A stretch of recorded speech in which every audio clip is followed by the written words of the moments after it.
What if I told you on your copy of Mega Man X for the Super Nintendo there exists in code 4 unused functioning enemies that you can unlock using only a few Pro Action Replay codes?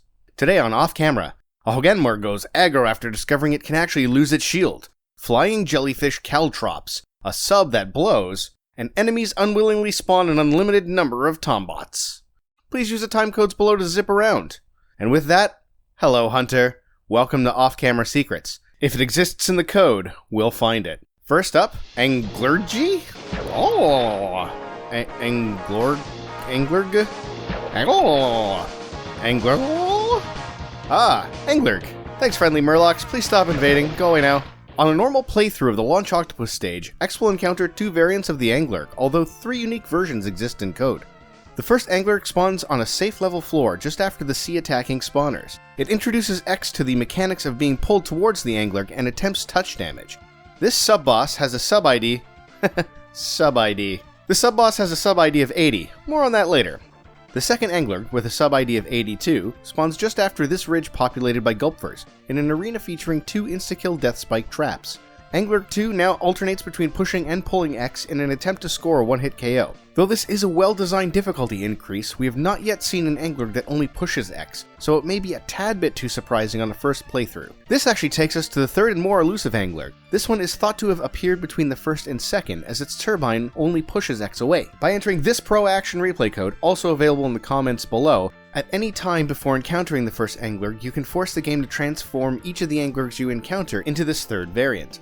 Looking at the code carefully, you see that this sub has an ID of 81. It is between 80 and 82, so there is a bit more evidence inferring this variant was indeed planned to be the second encounter at one time. It is important to note, even with the code activated, the Anglerge will spawn normally, and the player must land at least one buster shot to trigger the transformation. You know the code has been executed once it turns orange. The orange color palette seems to be pulled from the alternate palette that Launch Octopus stage will load if the middle section of the stage is entered outside of the normal loading zones, or if Debug Mode is engaged, and X is moved past the trigger for the first Anglerge fight. This palette changes the colors of the enemies,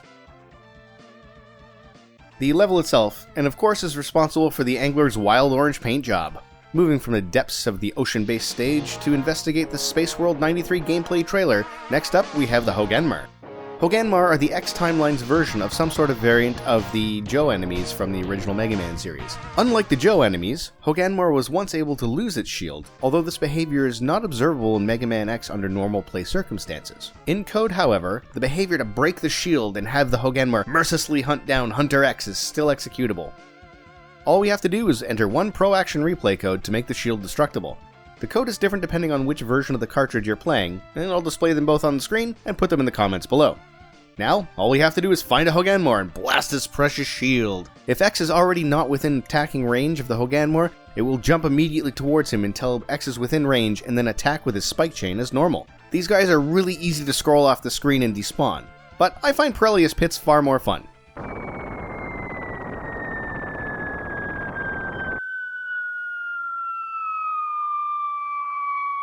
Chasing that Hoganmer, as it reaches terminal velocity plummeting to the earth below, we find ourselves back in the ocean base stage. It's time for some jellyfishing.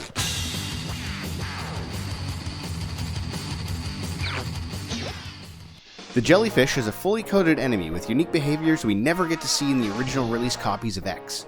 To activate jellyfish spawners, enter these two par codes at the beginning of the Launch Octopus stage. From the moment it spawns, it rushes upwards towards the top of the screen. If it collides with any block above it, it will rapidly dive back down until it hits the ground and drills itself in, erecting spikes and becoming a spike trap. Unfortunately though, there are no blocks overhead where these spawn in the stage in order to get them to execute this behavior. You will need to enter these 4 par codes to enable Debug Mode, in order to edit in some blocks over the jellyfish spawners and to entice them to display this behavior. Luckily, I've already been messing up the ecosystem, so you can save yourself the trouble and just watch. The jellyfish take only one hit to kill, and their graphics data is actually unloaded after the first Anglerge fight, though there are still spawn points for the jellyfish beyond that. If the spawn code is left active and you play through the level beyond the Anglerge fight, they will still spawn from these points, but the graphics will be completely glitched out. This, however, does not change their behaviors. Well, that's enough tapping on the fish tank. Let us go play with some newly minted ice. The Tombot Generator is a mostly unused enemy that can be spawned in using this par code. Now, I'm not 100% sure about this, but it does appear that some of this enemy's code is used in part, if not in whole, in the Chill Penguin stage to simulate these domes spawning Tombots. The generator itself starts out closed, then after a few seconds the hatch opens and 2 Tombots fly out. Tomato, tomato, Tombot, I'm really not sure. I'm probably going to use these interchangeably. You can deal with that, or say mean things in the comments below. This enemy can only be damaged while the hatch is open. Shots will bounce right off when it's closed. Upon destruction, it starts smoking from the bottom for a bit, and then stops. You might have noticed this by now, but it's rather invisible. Although the sprite data is on the cartridge, it's actually never loaded into memory. So it appears invisible, or glitched out with these light blue graphics. Under most situations when these generators appear, if they're not in an area Tombots normally spawn, then the Tombots themselves will be invisible. If you look carefully at the X sprite here, you can see the invisible Tombot crossing over. They do actual damage, but I currently have a no collision code going just so I can demonstrate this. Something to note, if you play through areas where there are no Tombot generators present, or that don't normally have Tombots in them, they will randomly appear, sometimes even taking over other enemy identities. Here you can see an alternate palette sea attacker, frozen in place, actually the Tombot generator. Here's another example of me taking that enemy that loves to laugh in your face when it hits you. Haha!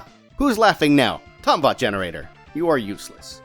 Here's an animation I've scaled up of the generator itself, ripped and reassembled by Gold S over on the Cutting Room Floor website. And there you have it, 4 unused functional enemies hidden in Mega Man X. Thank you very much for joining me on this expedition. If you try these codes out for yourself, tell me in the comments below about your experiences. I look forward to seeing you on our next hunt.